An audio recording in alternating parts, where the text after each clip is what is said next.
1955, before Elvis and Bill Haley, a shy teenager dominated the British charts and the new medium of television. Paint my picture, well, if you must, please remember to be kind, 'cause darling, your broken heart was never on my mind. Her record of 5 top 20 songs in the same week has never been beaten. She was Britain's favourite female vocalist, and she was from the Donegal Road in Belfast. Her name was Ruby Murray. Darling, your broken heart was never on my mind. And when Ruby would have been a classic pop star of the 50s. And she must have released a new record like every couple of months. I don't think I've ever heard a female singer from Ireland in the 50s sing like that. There's something very powerful about Ruby Murray. There's a cleanness to it, there's a real purity to it. difficult to find. But rock and roll killed Ruby's future at the top. She began a slow drift into alcoholism, divorce and obscurity. She had a problem. She would look for solace. She wanted a crutch to hang on to. Timing can be so cruel. For somebody like Ruby, it's like being in the ring with Mike Tyson and Sonny Liston. Those were knockout blows. Ruby died in 1996. Today, she's barely remembered. My name is Duke Special, and I'm intrigued by this unassuming girl from Belfast.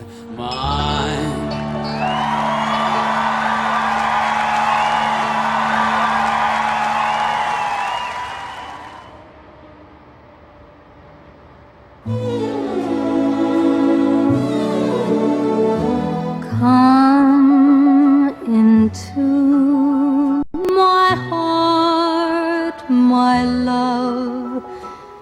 Come above. Ruby was born in 1935, in a different Ireland, a different Belfast to mine. What took her from these solid streets to stardom, and how did she lose it all? True, my love, for eternity.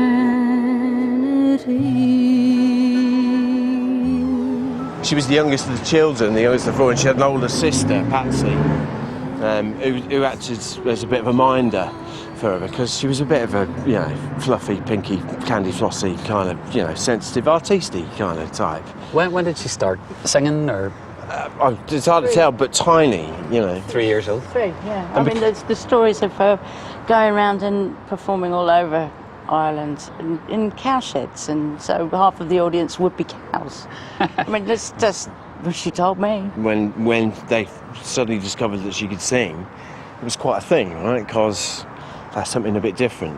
And I think Big Dan, who was her dad, was quite a character himself in the area, and he would take her around with him and get her up in pubs and stuff and put her on a table and, sing for the people. Dear Daddy. But I don't think that she actually aspired to it as such. It was just something that she really, really enjoyed doing it. Yeah, something that just happened. She sang. That's what she did. For all the heartaches and tears.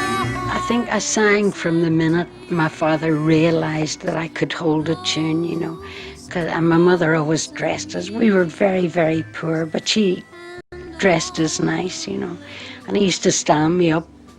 I think it was mostly a bar, and that's where it came from. And then the war came, and then we were evacuated to near Bushmills, and my sister, brother, and I was the youngest and very, very precocious, like Shirley Temple, and wanted to sing, wanted to go. And these farmers, no way could they understand me, And they said, we're going to knock that out of her, and they did. Very, very wickedly, actually, they did. So during that period, I became a different person because I'd never met anybody who was unkind, and they were unkind. And it changed my whole personality. Yeah, hello, Liz, nice to meet you. Yeah, hello. Nice to meet you, Liz. He's more like his mum. True. So you've been here for quite a while then? Well, recycled teenager, I'm 64. Like that. And when I was wee, your mum would have sat in your granny's garden and the women had called her over and she stood in our gardens and sung for everybody. But we played like with your mammy skipping on a Sunday after Sunday school and knock the doors and run away, you know. Were people around here proud when she made a name for herself? Yes. It was something good came out of the area. Well, you should keep your head up and be proud of her. We are. It's lovely to meet you. Thank you for sharing that. Thank you very much. Hey, bye-bye. Bye-bye. Bye, little man. Hello and goodbye.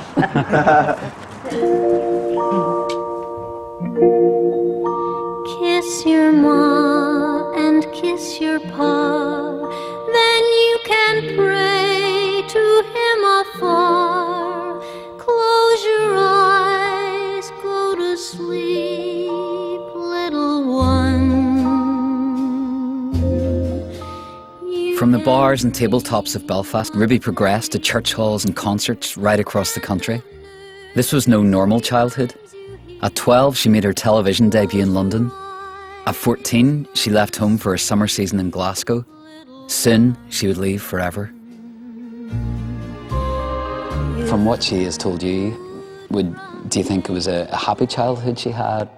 Happy childhood in the sense that, you know, there was a strong sense of community and, you know, she's out skipping in the street and all of that kind of stuff. You know, but there's always other things that are present in it. It was the fact that she'd been singing from as a very small child. And, you know, just by being able to do that kind of shaped how she was and how people treated her. And look at anybody with success. Look at Michael Jackson with success at a very young age. It's about ideas and about identity. And she struggled to get outside of that. You know, and it wasn't of anybody's making. It wasn't deliberate. You know, it was just the way that it unfolded, really. Hear it, hear it, hear my heartbeat pounding, pounding. 1954. In America, Elvis Presley was making his first radio appearance. Ruby, at 19, was about to become a television star. As nearer and nearer. She arrived on the London stage in a touring show fresh from Ireland. Her performance impressed a BBC producer who booked her for the hit programme Quite Contrary. Take me, touch me, make me thrill. Faster, faster goes my heartbeat. From that came everything, you know. Ray Martin phoned me the minute the show was over and said, come in for a test for records, see if you're able to record, which I did. And my first song was Get Well Soon. Nobody bought it except my mother. She bought 500 copies. And then the second one I made was Heartbeat, which got straight into the charts, you know. Listen, listen to my heartbeat crying, sighing, breathlessly. Tell my heartbeat that your heart beats for me. Listen, listen to 1953 was the year when people first started buying televisions in numbers here, thanks to the coronation. Ruby was a regular on television in 1954. So, she's in that situation, right place at the right time, where she's novel. Ruby would have been one of the first female teenagers on British television. Heartbeat is a very pleasant pop song. It's not remarkable, I don't think. However, Softly, Softly is a special record. The production is really good there. It sounds like it's being recorded in Shangri-La.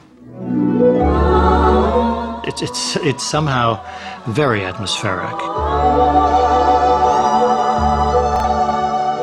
Softly, softly, come to me. Touch my lips so tenderly. Softly, softly. I liked the song. And I remember going in a taxi to record it, and Ray Martin said to me, just feel it. feel it, you know, sing it as you want to sing it, but feel it. But when we had recorded it, then a shiver went down my spine, you know. I thought, that's a great song, you know. And say you'll leave me never in the warmth of your caress. The combination of recording and television success made Ruby a household name. It also helped create an achievement which no one has ever beaten. So softly, softly. In 1 week in March 1955, Ruby had 5 songs in the top 20. And the hit factory that was London's Tin Pan Alley was behind that success and scores of other hits through the 50s and 60s. One of Ireland's foremost songwriters cut his teeth in that system. You can never analyse, you know, exactly why, but it's comfortable, Peter. You know, it's like it's all pretty much major chords, like.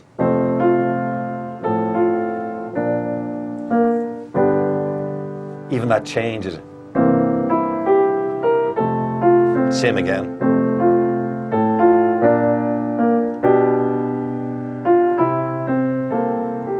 Now, that would be perceived as being kind of old-fashioned now. We would consider that to be pretty predictable, but sometimes it's a kind of comfort blanket that's kind of attractive and it's safe and it's not threatening. All, and it's danceable too. Danceable, very important. Softly, Softly certainly would have been the big hit that everybody, I think, became aware of Ruby Murray with. And then the fact that she was from Belfast, of course, you know, we all take this vicarious pleasure and pride in somebody from our wee corner. You know, whether it's a singer or a boxer or a motorcyclist, for Christ's sake, you know, we're all I suppose because we're aware of we come from this wee corner, you know, that we can punch above our weight. Ruby would have been a classic pop star of the 50s. The songs they were simple songs, you know, with pretty simple changes, and rhythmically, not a lot going on. Musically, it was a lot cosier. It was more innocent time, I believe. To London's Tin Pan Alley. Here, beauty is created. This is where singing stars like Ruby Murray and Ronnie Harris select the songs they will later record. And this is a typical scene behind the birth of a record. Ruby was launched into the world of music with no manager and no agent. Her mother was her only guide, a housewife with no business experience. Ruby didn't understand the value of her box office appeal. She would often be exploited in a system designed to churn out hits. We had to go in to the boss man, a man called Jimmy Phillips, who himself had been a successful songwriter, lyricist, and he would analyse the songs. And he would say, Coulter, listen, I know you were at university. I know you know a lot about music. You don't have to prove it every time you sit down to write a song. If you can do that in 3 chords rather than 33 chords, he said, remember, it's the guy driving the truck that has to whistle this song. For the first time, promoters were manufacturing a pop music product, determined to capitalise on Ruby's sudden success. She must have released a new record like every couple of months. So it was once they got on a roll, they were feeding the machine quite consistently and very professionally and very ably, because you don't get 5 records in the charts in the same week by accident. Bambino, bambino, Certainly, what you can't dispute is that for those early years, maybe the first 5 years, it was meteoric. She was a very, very big name.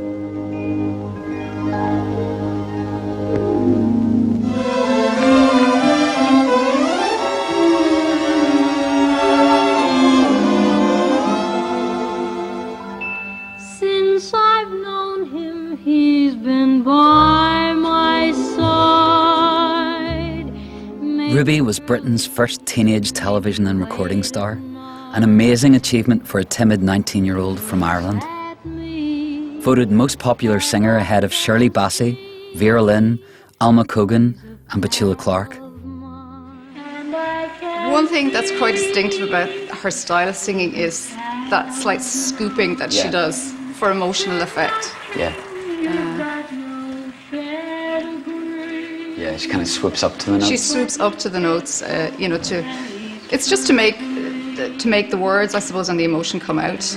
But it is a feature of her singing. You'd have to say that she's a mezzo-soprano in the sense that she sings in that range. She doesn't have a very big range, mind you. She seems to sing a range of about a tenth, from about a bottom A maybe up to a C maximum. All the world a truer friend you'll never. There's a naivety there and there's a sincerity which is very pure and seems to be very sincere. I'm not surprised that audiences were struck by her, that she communicated with them. Good singing is about storytelling, and singers are very special in that regard because their voice is so personal to them, so they take that risk. They open up a part of themselves through their singing. They expose themselves emotionally. And that's what actually communicates to an audience. When a singer has the courage to do that, they genuinely feel touched. They feel that the singer is singing for them.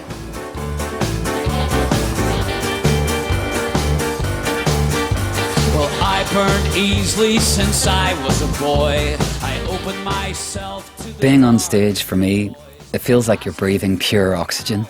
You feel fulfilled, you feel fully alive. There's something really addictive about being in that place all the time. digging an early grave. You want to keep doing that, so I guess I know how she would have felt in wanting to perform and never stop. Myself, I keep my courage boxed up on a shelf. Why is everything I want always... To go from St. Patrick's Parochial Hall in Bundoran to the Palladium the next day, you know, is kind of a shock to your system. In those days, that was the pinnacle of the world, you know. And I remember sitting in the stalls in the afternoon with my mother, and I was scared to death, you know, and I was crying. I said, I don't want to be at the Palladium. I want to go back to Belfast. But, you know, I loved my days at the Palladium. And then I did the Royal Command the same during that season. I remember going, my mother took me to the doctor and she said, she's so nervous, you know, she's so nervous.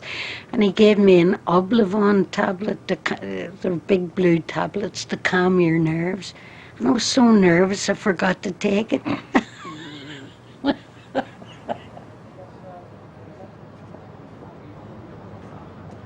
Most performers, and I include myself, well understand that need for a crutch, going on stage or coming off. It was a conflict that plagued Ruby throughout her career. Singing was what she did, but at huge emotional cost. She succeeded against all the odds because she didn't have any production. She didn't know how to move her hands. She wasn't a sexy girl as such. As long as I live, dear. If you think back to when you were a child and you went to someone's birthday party and there was always a little girl asked to sing and she stood there with her hands clasped primly in front of her and sang like that. Ruby would have been happy singing like that, I think. She wasn't really interested in projecting a personality to such an extent. She came alive when she was on stage and she just loved to sing. You had this little girl, this shy little girl who had this endearing habit of actually averting her gaze when she met you if she didn't know you terribly well. And she had this wonderful voice, a husky, warm voice that sort of enveloped you almost when you met her for the first time. And she had another lovely, endearing habit of giving you a hug every time she met you if she knew you. This was Ruby, on stage and off stage. She was just shy. And she was just a very lovable person. And she was also a very vulnerable looking person. Even when she was singing on stage, she looked as though, even when in her later years, she looked much younger than her years. And she always looked as though she needed somebody to protect her.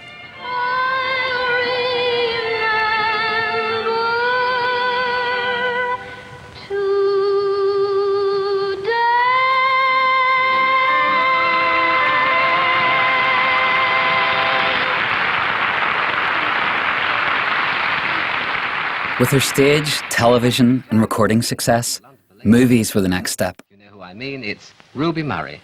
Good evening, Ruby. Hello, Peter. Hello. Well, it's lovely to have you here, and of course, we're here because of the film. What is the title of the picture you're making on Monday? It's called A Touch of the Sun. Is it a comedy? Yes, it is. Who else is in it with you? Frankie Howard. Oh, lovely. It's a kind of a Cinderella part. Well, that's good. Don't you get a Prince Charming? Now, love, your big chance. Get up there and sing. Me? Sing in public? Why not? Have a go. Oh, I couldn't. Where's your Irish spirit? Well, if it'll help the hotel at all, I'll do me best. I'll come when you call, when you give me the word, with the speed of a bird, I will fly to your side. Now, Ruby Murray is arguably the first Irish pop star to break the United Kingdom. We had big female singers in Ireland, of course. Delia Murphy, legendary Delia Murphy, The Spinning Wheel and all of those wonderful songs, and Bridie Gallagher, the girl from Donegal. Because she happened to be born in Belfast, and because she happened to be born a Protestant in Belfast, that set her aside? Not at all. There's a perception that if you come from Northern Ireland, you're obsessed with religion, you know? Are you a Catholic or a Protestant? And that's, I mean, that really is a bit of a nonsense, especially when it comes to music. I mean, did people ask Jimmy Galway, is he a Catholic or Protestant? Did they ask Van Morrison, is he a Catholic or Protestant? Do they ask me, am I a Catholic or Protestant? They don't care if they like the music. They're not going to buy my records because I'm a Teig. They're not going to buy Van Morrison's because he's not, you know? I mean, it's so in Ruby's case, not at all. Everybody loved her. In my life, I have found beauty here, all around. People dream, a fantasy, but our love is real to me. Summer season in Blackpool was the place to be. In '57, Ruby topped the bill with Tommy Cooper in a Bernard Delfont spectacular. But I'm sure Life was about to take an unexpected turn when Ruby met a certain Bernie Burgess. shine for me. So many dreams that I've gone through, but I found my best when I found you. In my life, I have seen what loneliness can really mean. Bernie was one of the four Jones Boys, a song and dance act fresh from success in the West End and on television. It was a fateful meeting, destined to bring them both happiness and heartache.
Why this feeling?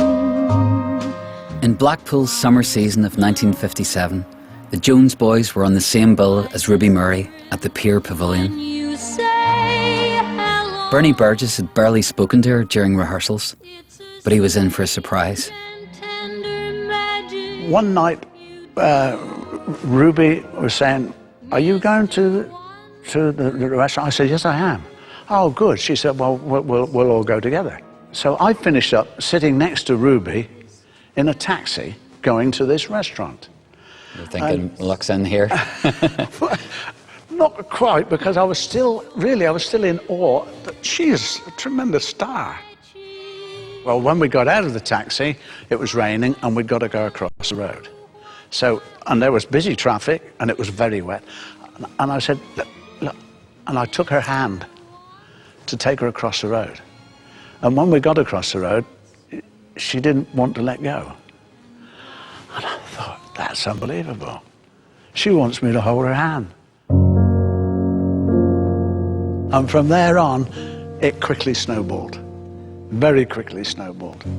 But unfortunately, we had problems in as much as her family didn't like the idea of me appearing on the scene. But because there was this resentment from her family, it pushed us closer together quickly.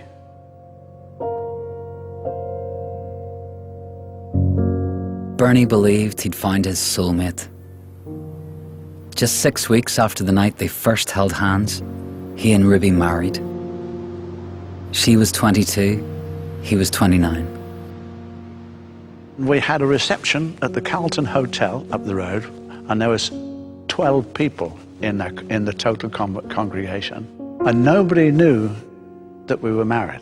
But by the time we'd finished the reception, we'd now got to get back to her housekeeper's place for her to get ready to do 2 shows. But by the time we'd got back to her accommodation and my accommodation, and we got down to the North Pier, news was out. So the whole of the front of the North Pier was a mass of photographers, reporters, and the story was out. When there's somebody who you can cuddle up to, ain't that a grand and glorious feeling? When he hugs you there in that cozy old chair, ain't that a grand and glorious feeling?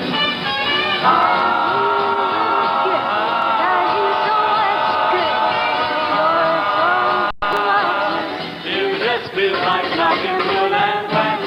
His natural guess is that you're gonna say yes. Ain't that a grand and glorious feeling? Is there anyone present who was ever in love? If so, you know how I'm feeling right now. Everything is so pleasant. My mother and father, they thought it was too quick, you know, and my father said, you're doing the wrong thing, you're doing the wrong thing. My regret is that I hurt my father and my mother. I hurt them very much. I wish I could wipe that out, you know.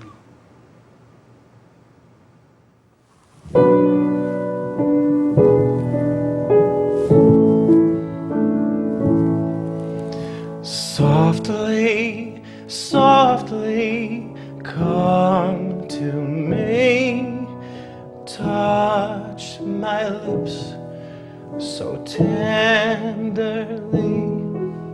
Softly, softly, turn the key and open up my heart.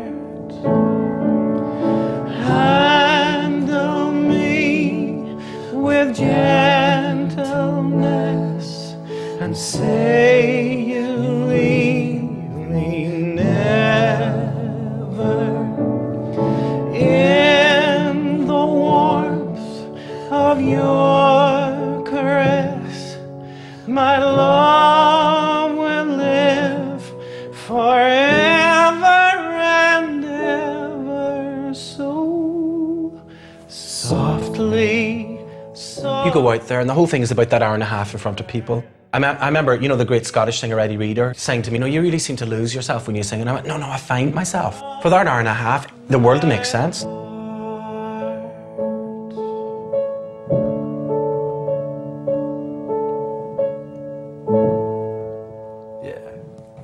Ruby Murray is one of those names that you hear, you know, but I didn't really have an association. I didn't know whether she was Irish or English or American or what. It sort of sounds a bit American, doesn't it? Yeah. Ruby, you know, but again, one of those kind of names that was around, and really I only started hearing about it when I sang with Van Morrison for about 6 years, and every now and again we'd be out somewhere and he'd go, do you fancy a Ruby? As in a Ruby Murray Curry. That's what he meant, and so that was, I always had that kind of rhyming slang thing about that's what it meant, but I mean, what a beautiful singer. As the river constantly flows forever to to the sea. There's a cleanness to it, there's a real purity to it that you can hear, and that just kind of, in some way, evokes that time, the 50s, where the roles were so defined that women were very much Aproned in the house. aproned, fabulous, you know, the cooking was already going on, house was immaculate, kids scrubbed, and, you know, but there's a kind of an angel quality to her, you know. There is one thing just as sure, I shall love you evermore, though you say... Certainly, somebody like Ruby Murray is very definitely, she was the temperature of that time, whereas it was very definitely, femininity was a very definite thing. And certainly all the women that I grew up around had that kind of duality where on one hand they were tough as nails, but there was a real softness to them. And you know, it's no surprise to me her big number one is Softly, Softly, and it's such a kind of a, it's flirtatious in a way nearly, because there's something very powerful about Ruby Murray. And yet she delivers that song in such a kind of a powerless, coquettish kind of way. But that's power in itself. 1, 2, 3 o'clock, 4 o'clock, rock. 5, 6, 7 o'clock, 8 o'clock, rock. 9, 10, 11 o'clock, 12 o'clock, rock. We're gonna rock around the clock tonight. But you glad rags on, join me home.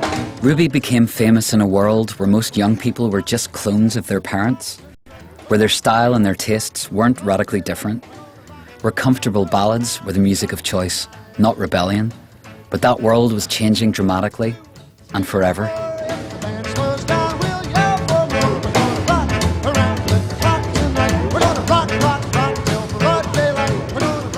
Timing can be so cruel. Artists have no control over trends. When you are doing the charts and you see someone who so dominates the first half of 1955 and then does okay the second half of 1955, and then you think, what happened? And of course, Rock Around the Clock happened. 6 and 7, we'll be right in 7th heaven. We're gonna rock around the clock tonight. We're gonna rock. Of course, nothing could be the same, not just after Bill Haley, but the following year, Elvis. The popularity of Elvis was so enormous that it forced the radio stations to look for other records that would fit with it. You know, 1955, the year that Ruby had her great success, is the watershed year in American popular culture, because in that year, Elvis has his first #1 country record, I Forgot to Remember to Forget. Disneyland opens, James Dean, and Marilyn Monroe's skirt goes up. And Marlon Brando in The Wild Ones. And they made such impact, but that impact is still felt.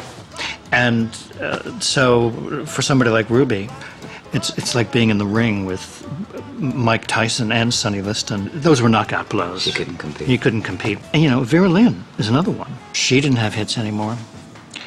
Bing Crosby, who had been the predominant American star of the first half of the century, would only have one more great hit, which was True Love, 1956, and that was out of a movie. So it's the big change with this explosion of American teenage culture for the first time.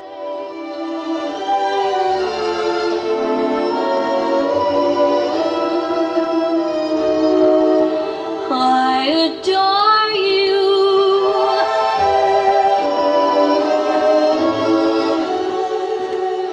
Rock and roll may have ended the era of ballads and crooners, but for some, like David Holmes, musician and composer of soundtracks for Hollywood movies, there's something captivating about music from an earlier time.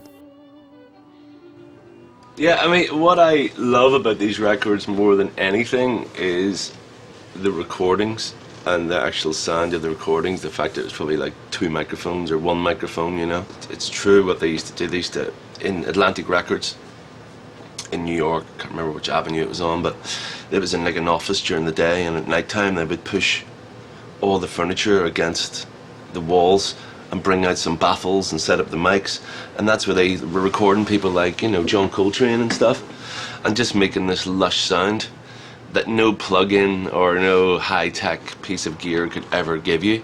The sentimental sort of part of me would sort of just make me think about my parents and stuff, because this would have been their time. At first to me, you didn't see how much I care. What I'm after a lot of the time when I'm sampling is the substance, like the actual physical sound. You know, everything that I do sort of sample is normally 30 or 40 years old. But yeah, this is definitely an area that could be really like, I mean, the Wizard of Oz soundtrack, probably sort of, Ruby Murray would quite easily fit on there somewhere, you know, and that's one of the most psychedelic soundtracks ever made. I mean, do you think people could relate to the sentiment within those kind of songs now, or is it just from another world that the songs don't have any relevance anymore? I mean, I think we live in quite a cynical world at the minute. But no, there's always a place for this kind of music in someone's heart, you know. I mean, it always sort of makes me smile. I wouldn't rush to put it on again, on repeat listens, but I do really admire the kind of the sound of the recordings, and you know, a complete respect for that time musically. When I walk, when I talk, it's the Irish in me makes me walk, makes me talk with a difference, you see. 'Tis a touch of the Blarney I own. There's part of my heart that is Ireland's alone. When I smile. There were few Irish songs amongst Ruby's first recordings, but it was a market she was later encouraged to explore, and where she would have modest success. In my eye, sure St. Patrick himself would agree. She was known as an Irish lass, you know, that kind of phrase that they use. But there was nothing intrinsically Irish in the material that she sang or the chart hits that she had. It was obvious, I suppose, to her handlers and to the record company that when she had run out of road with the pop stuff, there was still some more mileage in the Irish material.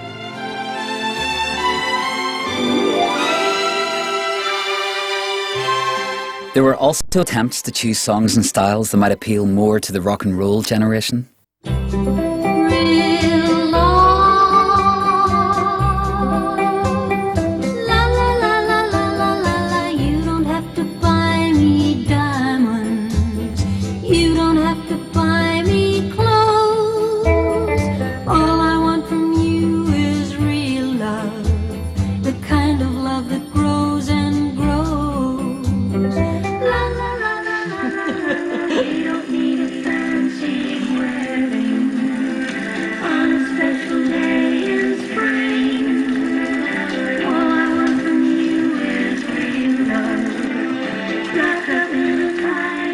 The guitar on that, it's a slide guitar, kind of a Hawaii archtop or something. It's beautiful because that almost, you know, if you're kind of getting a bit, you know, sitting back in reverie, you think like Twin Peaks, David Lynch. You don't, you know, it's not too far from a world he might have created for cinema. It's amazing to think somebody like that existed, you know, because we concentrate more on the Joseph Locks and, you know, the John McCormicks, and not on the fact somebody like that. Because I don't think I've ever heard anybody, a female singer from Ireland in the 50s, sing like that. What is it in her voice that?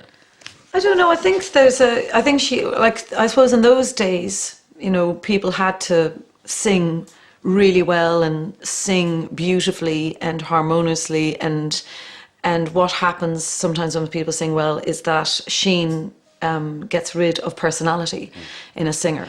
But if you can put across a part of yourself as a singer that sings well, but also shows a bit of yourself, and that's, I feel that there's not a darkness, but there is a poignancy in her voice. For now, I've torn it, we are not the same.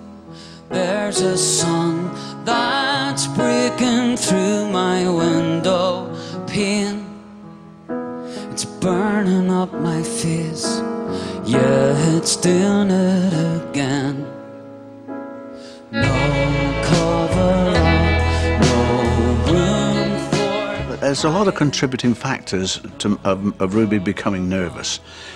The recording studio is one, the television studio is another, and that walk from the wings to the centre microphone, that was agony. But once she'd got there, and once she'd opened her mouth, everything then was released. She could go and sing through the whole performance. And that was all part and parcel of her personality. I mean, I remember when we got married, as you know, we married in secret. And on the same day, she said, I've got to phone and I've got to tell my mother and father. And the phone was there, and several times she put her hand towards the phone and couldn't pick it up. And Wally, the housekeeper's husband, said, here, take a little drop of that. It'll give you courage. And she took a little drop of brandy and she picked the phone up.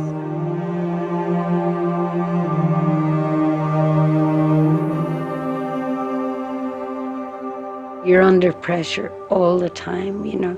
That's no excuse, I suppose, but it gave me a slight release in the beginning, because I never drank ever at the Palladium or anything like that. But having a drink then sort of eased it off. I didn't worry so much about it. And then, of course, it builds up, you know, and then you can't stop it, then you need one. And then it becomes a problem.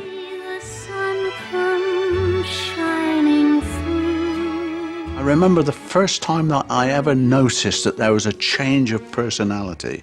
I mean, nobody would have dreamt that the shy, demure, feminine, delicate Ruby could ever change.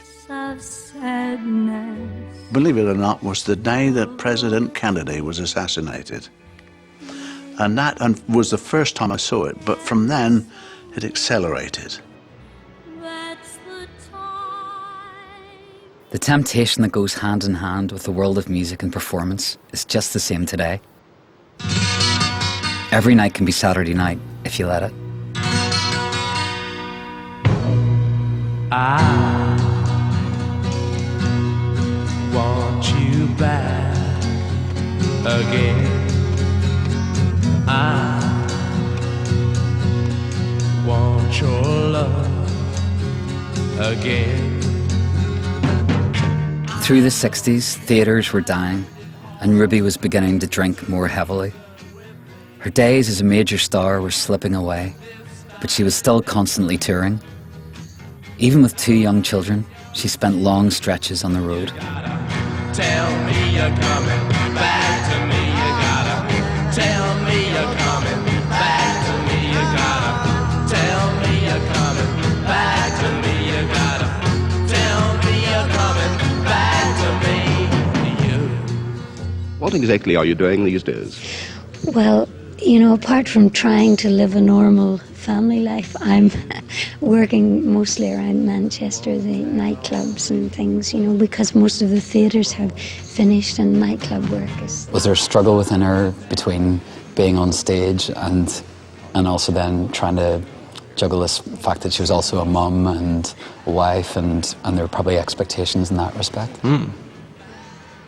Well, I always found that it wasn't so much of a struggle, so much because she was touring when I was a very young child. She was touring all the time, and we had nannies, so... Yeah, there's a lot of stuff that's not ideal about it, and anybody in a similar experience is going to, you know, have the same difficulties with it. But, you know, on the other hand, it comes with other benefits. Although it was normal for Mother to be touring, you still would miss her. What do you think of the songs that are now at the top of the hit parade? Well, I think we're getting a mixture of songs now.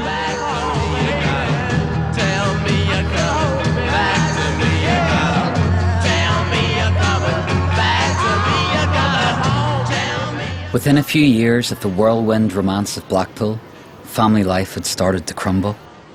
Twice, Ruby was admitted to hospital for treatment, only to resume drinking straight away. She had a problem. It was in the genes. Her father had a problem. Ruby's sister in Canada had a problem. And so few people, even doctors at that time, didn't really understand alcoholism. Imagine you coming from quite a cosseted childhood just because she could sing from a child, her dad kind of, you know, just protected her, and that was the role that she had, so she never had the chance to kind of develop. It's a great experience when it all goes right. So imagine as that gets bigger and bigger and bigger and bigger and bigger, then it's a much bigger buzz to have it. But then equally, as soon as that starts to decline, then what? It's got so big and it's starting to decline, and now you've got no tools to deal with the world. It starts to get a bit real at that point. Especially when you've never had to really deal with reality, then, you know, where else are you going to go? Self-medication. I never ever wanted to refer to my wife as an alcoholic, but she unquestionably was. It's stuff that you normalise, right? So even that becomes just part of the environment, part of the experience, part of what's going on. It isn't a sudden arrival of something that you go, oh, that was it in that particular moment. Yeah, so it starts to creep in, and you know, the levels of stress and drama and anxiety start going up and up and up and up and up.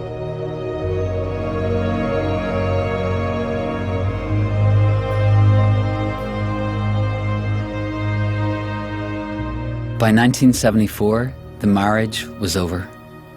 Ruby left Bernie and the children and moved to Devon and an old boyfriend, Ray Lamar. In 1976, the divorce was finalised.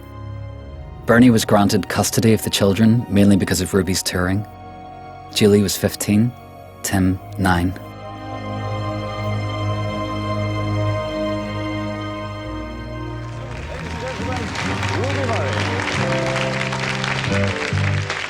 I'm only human. Well, I'm just a woman. Help me believe in all I could be and all that I am. Show me. From her new home in Torquay, Ruby continued her career. The venues were getting smaller, but there were still occasional larger concerts and television appearances. Lord, for my sake, teach me to take one day at a time. One day at a time, sweet Jesus. Ruby had never ever wanted fame.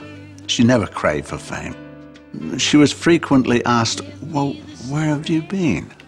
You know, are you making a comeback? And her reply always was, well, I haven't been anywhere.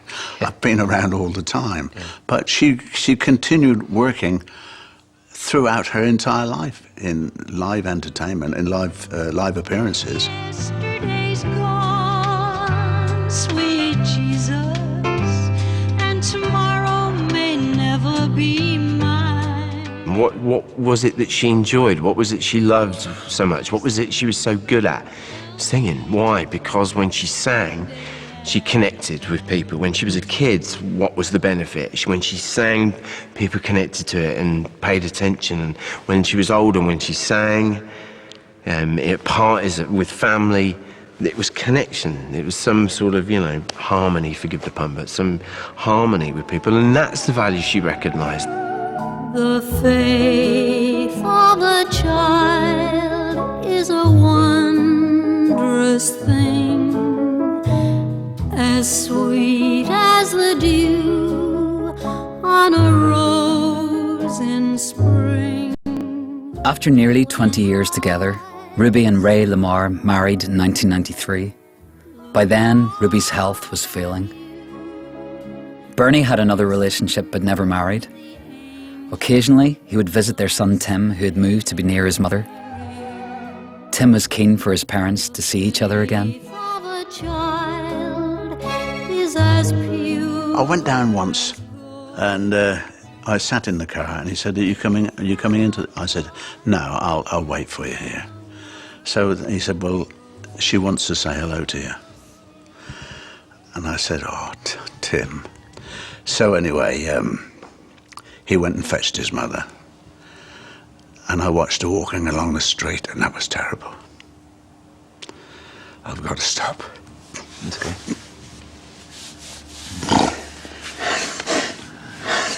You're right.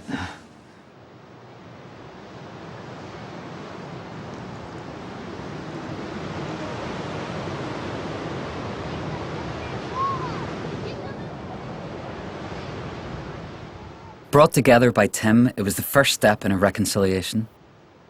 When Ruby was diagnosed with liver cancer and moved to a nursing home, Bernie was a frequent visitor.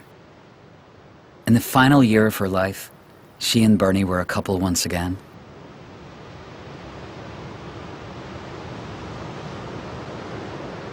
Ruby died in the early hours of the 17th of December 1996. Bernie, Tim, and Julie were with her.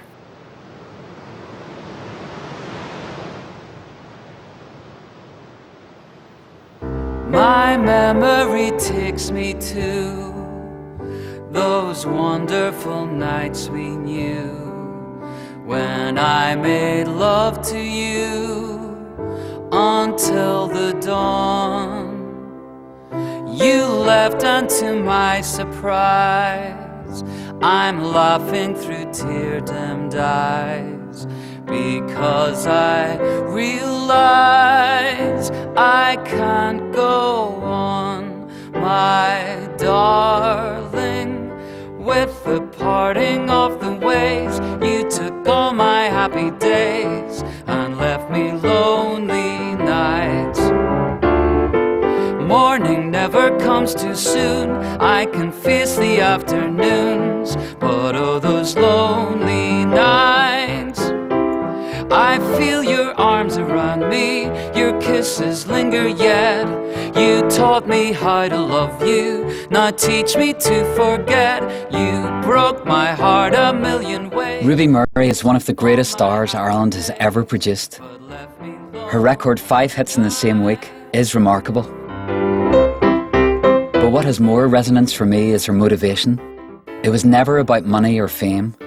It was always about the audience and connecting with them. For me, that's her most important legacy.